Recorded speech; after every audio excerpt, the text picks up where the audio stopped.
এক হাতে নারকেল আর এক হাতে দা। তাহলে চলো নারকেলটাকে ফাটিয়ে নিই।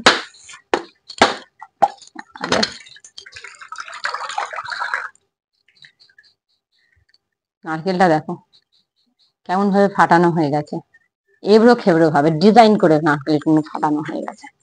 চলো নারকেলগুলোকে, আমার মাদের দেখতাম, ঠাকুমাদের দেখতাম নারকেল ভেঙে এই নারকেলের এই মধ্যখানে দা দিয়ে ঠুকে দিত। কেন দিত না দিত তা জানি না, কিন্তু তাদের থেকেই তো আমাদের শেখা, তাই আমরাও কিন্তু করি ওরকম ভাবে। তা নারকেল তো ভাঙা হয়ে গেল। আগেই তো দেখলে আমি কলার পাতা কেটে নিয়ে ধুয়ে পরিষ্কার করে নিয়ে চলে এসেছি, নারকেল কুড়ুনিটাকেও ধুয়ে নিয়ে চলে এসেছি। চলো নারকেলটাকে কুড়ে নিই। কুড়তে কুড়তে তোমাদের একটা কথা বলি, এই যে বললাম যে আমার মা ঠাকুমাদের দেখতাম যে নারকেল কেটে আর দা দিয়ে মধ্যখানে দা দিয়ে একটুখানি কেটে দিত নারকেলটাকে মাঝখানে।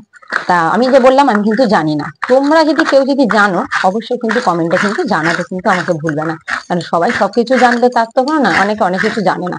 তাই তোমরা যদি জানো অবশ্যই কমেন্টে জানালে আমিও জেনে নেবো কেন এরকম ভাবে নারকেলটার মধ্যখানে দা দিয়ে একটু করে কেটে দিত। তাহলে চলো নারকেলটাকে তুলে নিই।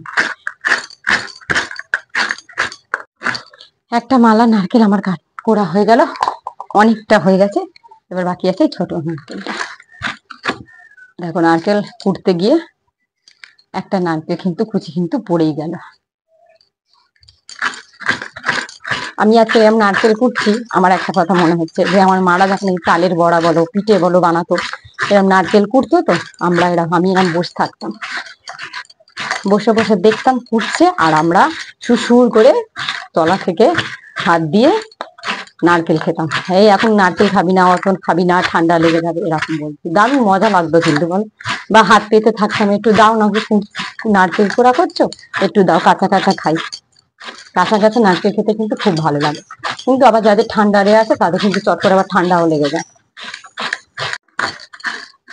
তাহলে সমস্ত নারকেল আমার, দুটো নারকেল পুরো কোড়া হয়ে গেছে। নারকেলটা দেখো অনেকটা কিন্তু হয়েছে। তাহলে চলো নারকেলটাকে একটা থালাতে তুলে নিই, নিয়ে জায়গাটা পরিষ্কার করে একেবারে চলে যাব একদম তালের বড়া বানাতে। তুলে নেব।